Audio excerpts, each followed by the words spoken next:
40,000 years ago, a woman gives birth, and the whole camp leans in to hear one thing. Not whether the baby is healthy, not whether it's crying.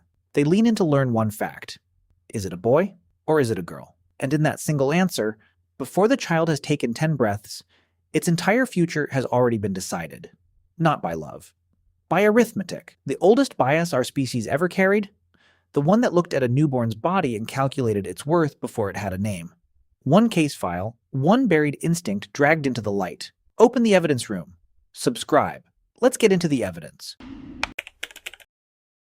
Here's what you have to sit with before we open the first exhibit.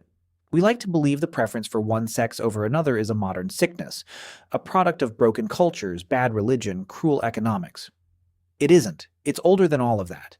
It shows up on every inhabited continent, in societies that never touched each other, separated by oceans and tens of thousands of years, which means we're not looking at a local prejudice.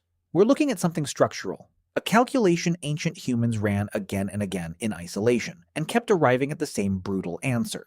The question this file investigates isn't whether ancient humans preferred sons or daughters. The question is why the answer flipped, because it did, and what that flip reveals about you. We'll follow 3 pieces of evidence. Here's the first piece of evidence, and it's the one everyone assumes is the whole story. In a huge number of ancient societies, the group looked at a newborn girl and saw, coldly, a resource that would one day walk away. Picture the logic through their eyes, in a world organized around a man's hunting, a man's defense, a man's raiding. A son grew up and stayed. He added his strength to the group that raised him. A daughter grew up, and in most of these cultures, she left. She married out.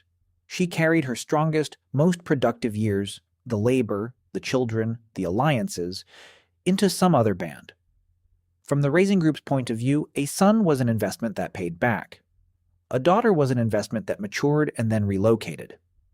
So when food was scarce and every mouth was a wager against the winter, the calculation was merciless. Feed the one who stays. And the archaeology and the ethnographic record agree.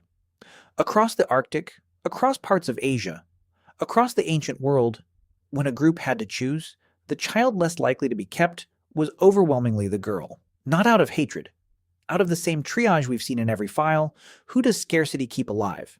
And here's where it gets uncomfortable. This wasn't a decision made by monsters. Read the accounts and you find the same grief, the same ritual, the same mothers carrying the loss for the rest of their lives that we found with twins. It was economics wearing the mask of tradition. Cold math, run by people who had no margin in a world that punished every extra mouth. Sit with that.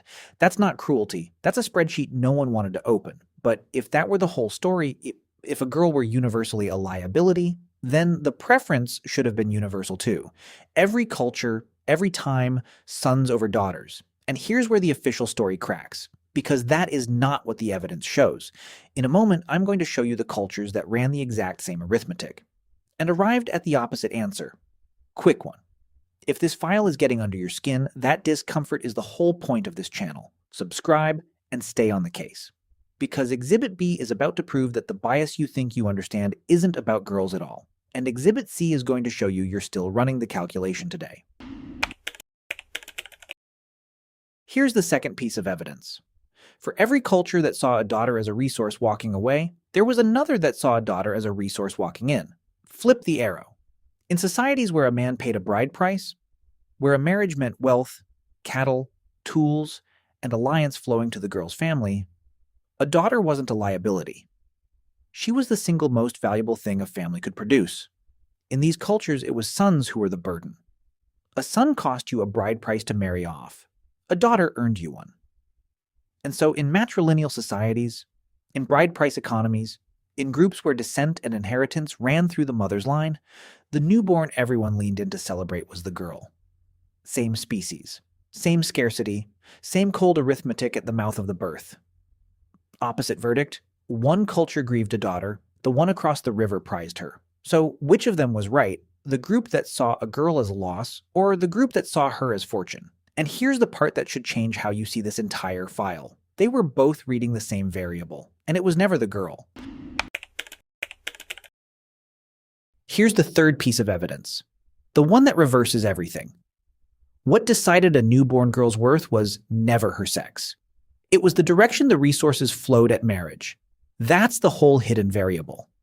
Where the custom sent a daughter out, carrying her labor and her children to another group, while wealth flowed away from her family to secure the match, a girl was counted as a cost. Where the custom brought wealth and alliance in when she married, a girl was counted as a treasure. Nothing about the child changed. Not her body, not her potential, not her worth as a human being. The only thing that changed from one valley to the next was which way the economics ran through her. The cultures that killed daughters and the cultures that worshipped them weren't different in their hearts. They were different in their ledgers. Same instinct. Assign a value at birth based on projected return. Wearing two opposite faces depending on which direction the wealth moved. That's the verdict this file returns. When a baby was born, a girl, ancient humans did not have one reaction. They had the reaction their economy could pay for. The preference for sons was never a truth about sons. It was a symptom of a system that made daughters flow the wrong way.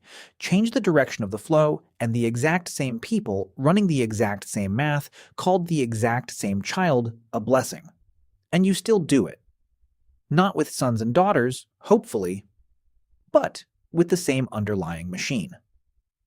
You meet a person, and, faster than thought, some ancient part of you runs the ledger. What does this one bring in? What does this one cost?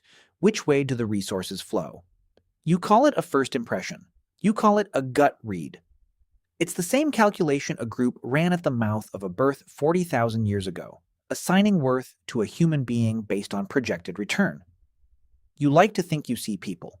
Mostly you see arrows, in or out.